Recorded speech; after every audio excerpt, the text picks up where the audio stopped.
Greetings from Hopalong Hollow. This is Jerry. This morning in our garden walk, we're just going to walk around and take a look at some sweet peas that are growing in pots, looking at the various methods that they were planted, and also we're going to plant some dahlia tubers in pots as well, and maybe even a combination of both.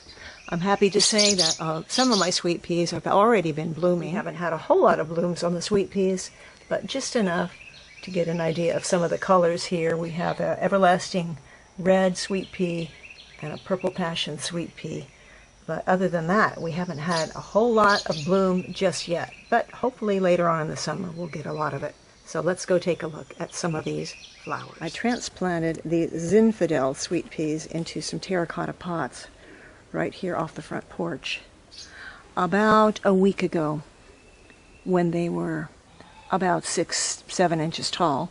And they are actually traveling quite nicely up their twig structure, and they are morning sun. One thing about East Tennessee is it is just so terribly hot, and it's only June 1st and we already have some 80 and 90 degree temperatures, and sweet peas don't like that. So I'm trying to keep them as cool as I can. I keep them well watered, fertilized, and I'm hoping that we will get them to the flowering stage before it gets so hot that they can't take it anymore. But I have one on either side of the porch here. This is another old wheelbarrow that I put to use.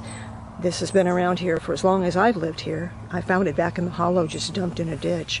It's probably an old concrete wheelbarrow, but there's really no bottom to it. It's got lots of holes. So I lined it with heavy-duty plastic. I put donkey manure in the very bottom because sweet peas are heavy feeders, compost and soil on top of that. Any space to go to waste in this big wheelbarrow. There's an awful lot of growing space here, so I put dahlia tubers, 3 of them, all the way down the middle of this bed. Now when the peas are gone, and they won't last through the summer because they don't like the hot weather here, this support will of course remain, and it will be very useful for the dahlias that really do need support because they get so tall.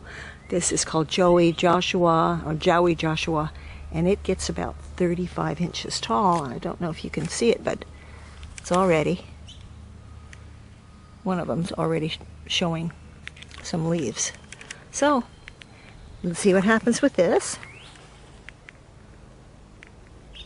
It's a pretty tall support.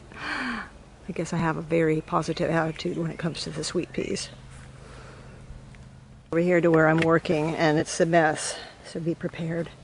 Be prepared for a mess. This is a garden I'm doing a video on, so I don't really want to show it to you right now, but I do have to show you a few of the pots in which I'm going to be planting the dahlias and a lot of peas. So today I've got a lot of tubers that need to go into pots, and I've already planted in quite a few of them. So this is going to probably only have 1 dahlia tuber in this pot, but I also need to make supports for them. And if you have dahlias, you grow dahlias, you know that if you don't give them supports, they're just going to fall over and the stems are going to break, and it's just going to be a very unhappy thing.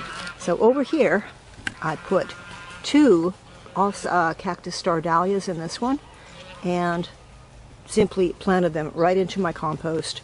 This one already has a support with it, but I really prefer the twig support, so I'm going to spend a little bit of time making those.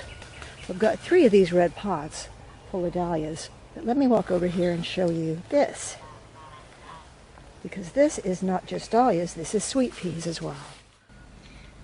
Now here's another trough that I put use of. This was an old water trough. I used to put tulip bulbs in here, but now it's got the sweet peas with another twig trellis, and right down the center, cactus star tuber dahlias. Tuber dahlias are right down the middle, and those should get to be about 40 inches tall. So when the peas are done doing their thing, those dahlias will begin to grow. Now the dahlias don't grow till, they don't bloom until probably July and August and on through September. But then they'll have the support just waiting for them, taking care of their height so they don't fall over. In the meantime, I'm just letting the peas grow. Dahlia tubers that I've ever seen. They're actually really quite small, but that makes it easy to demonstrate with. So this big stem that you see right here, that's where the tuber was growing out of the ground before. And here is the new growth right here. And all we're going to do is going to place it right here, right beneath this beautiful soil. This is a mixture of peat, vermiculite, and compost. So I'm simply laying it in. I'm actually going to put another one in it in here as well, because these are just not big at all. And you want that stem right there showing. And then you're just going to cover up the roots. So mark your dahlia, give it a nice long drink, set it in a sunny location, and put a support system in for it.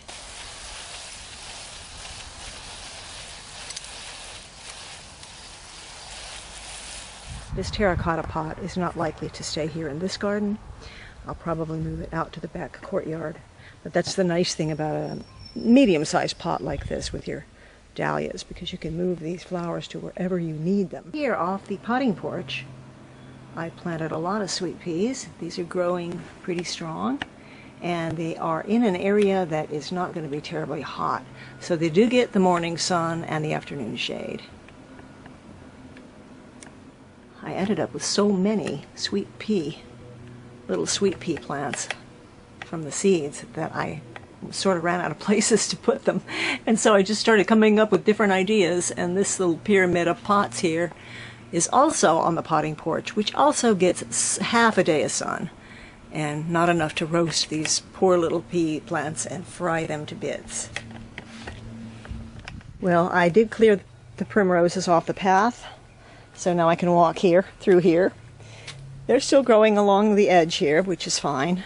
And as long as we're talking about peas, let me show you these wonderful, wonderful peas right here. Now, these are not the sweet peas. These are the snow peas, and we've been getting a lot of peas off of here, but once again, I did not make their trellis tall enough, and they are just flopping all over each other right here in this garden. Ooh, there's a nice one right there I can get. Ooh, look at those. Aren't they beautiful?